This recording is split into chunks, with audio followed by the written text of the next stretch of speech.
Nós estamos aqui para mais um vídeo de matemática do Enem para te auxiliar para você ter sucesso na sua prova. Vamos lá?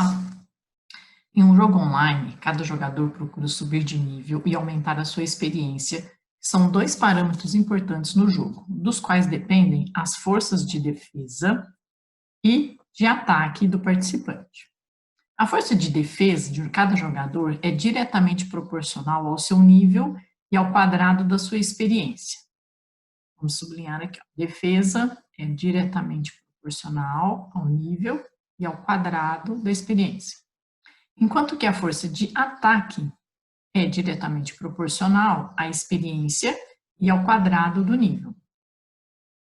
Nenhum jogador sabe o nível ou a experiência dos demais.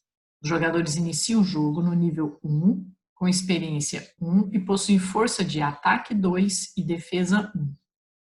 Nesse jogo, cada participante se movimenta numa cidade em busca de tesouros para aumentar a sua experiência. Quando dois deles se encontram, um deles pode desafiar o outro para um confronto, sendo o desafiante considerado o atacante. Compare-se então a força de ataque do desafiante com a força de defesa do desafiado, e vence o confronto aquele cuja força for maior. O vencedor do desafio aumenta seu nível em uma unidade. Caso haja empate no confronto, ambos os jogadores aumentam seus níveis em uma unidade.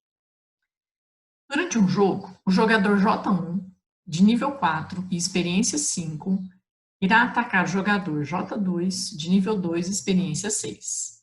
O jogador J1 venceu esse confronto porque a diferença entre a sua força de ataque e a força de defesa do seu oponente era. Bem, vamos lá. É um problema que envolve conceitos de proporcionalidade. E ele não dá, né, a fórmula da resolução do problema, mas ele te descreve todos os parâmetros de proporcionalidade.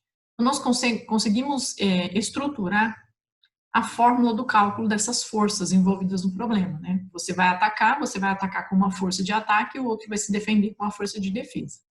Quais as informações no começo aqui, ó? Força de defesa e força de ataque. Vamos chamar de D a força de defesa e A força de ataque.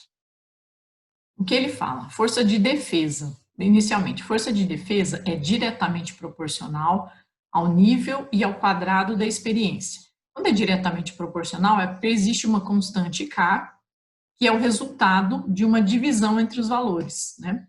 Então, aqui a gente vai dizer que a força de defesa, como ela é diretamente proporcional ao nível, vamos chamar de N o nível, e o quadrado da experiência, vamos chamar a experiência de E ao quadrado da experiência. De tal forma que se nós pegarmos o nível e o quadrado da experiência e passarmos para o primeiro membro, eles vão constituir uma razão, e essa razão é que é a constante K. Então, já escrevi na forma de uma fórmula para a gente poder calcular o valor da força de defesa. Ao mesmo tempo em que ele define aqui, ó, a força de ataque, ela é também diretamente proporcional a uma constante K, que multiplica a experiência e o quadrado do nível.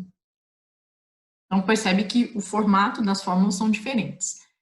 A gente precisa separar uma constante da outra, né? Porque a constante de defesa não necessariamente é a mesma constante de ataque, são duas proporcionalidades diferentes. Então, vamos chamar de KD, constante da defesa, e KA, a constante do ataque. Aí ele nos passa uma informação sobre uma situação inicial. Os jogadores iniciam o jogo no nível 1 com experiência 1 e possuem força de ataque 2 e defesa 2. Por que ele dá essa primeira informação? É para que seja possível você calcular a constante, tanto de defesa quanto a de ataque. Porque se ele descreve a situação toda, com todos os parâmetros definidos, aquela constante, por ser uma constante, ela vale sempre no problema. Então, eu posso substituí-la tanto na situação de defesa quanto de ataque para já determinar quem é esse valor dessa constante no problema, tanto na situação de defesa quanto na situação de ataque. Então, nessa primeira, os dados apresentados, vou colocar aqui, ó, no início do jogo. Qual é a situação de início? A pessoa começa com nível 1, então o N é igual a 1, a experiência 1, Ezinho 1, a força de ataque 2 e a força de defesa 1. Então, vamos ver na situação da defesa. Qual seria a constante de proporcionalidade da defesa? Então, para a força de defesa inicial, é 1. A constante de defesa nós estamos procurando. o nível 1 e a experiência 1, só que 1 ao quadrado. 1 ao quadrado é 1, vezes 1 vai dar 1. Esse produto todo que é 1, se eu dividir por 1, vai dar que a nossa constante de defesa vale 1. Para qualquer situação do problema, ela é uma constante. Na situação do ataque, como o ataque vale 2 inicialmente, nós vamos determinar a constante de ataque, a experiência dele é 1, e o nível vai ser 1. 1 ao quadrado também 1. E aí, esse produto todo dá 1, dividido por 2, vai dar que a constante de ataque é 2. Agora, com as constantes definidas, nós temos condições de determinar qual foi, de fato, a força de ataque e de defesa desses jogadores, do jogador 1 e do jogador 2. Então, o que acontece para o jogador 1? O jogador 1, ele irá atacar o jogador J2. Então, o J1, ele vai praticar a força de ataque no jogo. No caso, a força de ataque, então, dele, para o J1, vai ser a constante, que é 2, vezes o nível de experiência, a experiência e o nível dele ao quadrado.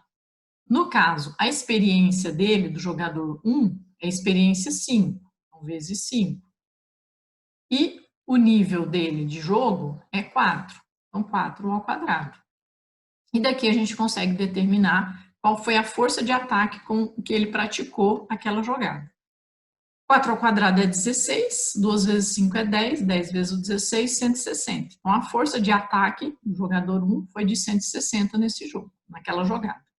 E o jogador 2, que estava na situação de defesa, se defendendo, vamos calcular para ele qual foi essa força de defesa. A constante de defesa é 1 vezes, vamos à condição dele, ele estava no nível 2 com experiência 6. Então, para a situação de defesa, a constante vezes o nível, no caso o nível era 2, vezes a experiência ao quadrado, a experiência dele era 6, 6 ao quadrado. 6 ao quadrado, 36, vezes 2, 72. Então, a força de defesa dele foi de 72. E o exercício já garante, né? O jogador J1 vai vencer, porque ele tem uma força maior, o ataque foi maior. Ele quer saber a diferença entre a força de ataque e a de defesa, ou seja, o que é esse ataque menos essa defesa nessa situação? 160 menos 72, isso vai dar 88 de diferença de força. Alternativa B. Tá? Uma questão que, num grau médio de dificuldade, eu colocaria duas situações. Um texto muito longo, uma leitura muito longa para se relacionar, e você tinha como outro assim, fator de talvez dificuldade da questão, era você ter que equacionar o problema, porque ele não dá essas fórmulas prontas, né, da força de defesa e da força de ataque. Você que tem que, ao ler o texto, montar essas expressões e depois conseguir entender o porquê dele ter dado essa situação inicial aqui do texto, que era justamente para você poder determinar as constantes e, a partir dela, finalizar os cálculos da situação do problema colocado. Ok? Acompanhe nossas aulas, sigam lá, ative o sininho no YouTube para você receber os vídeos todos os dias. Qualquer dúvida, me envie, pergunte, que eu estou aqui à disposição. Ok? Um abraço para você.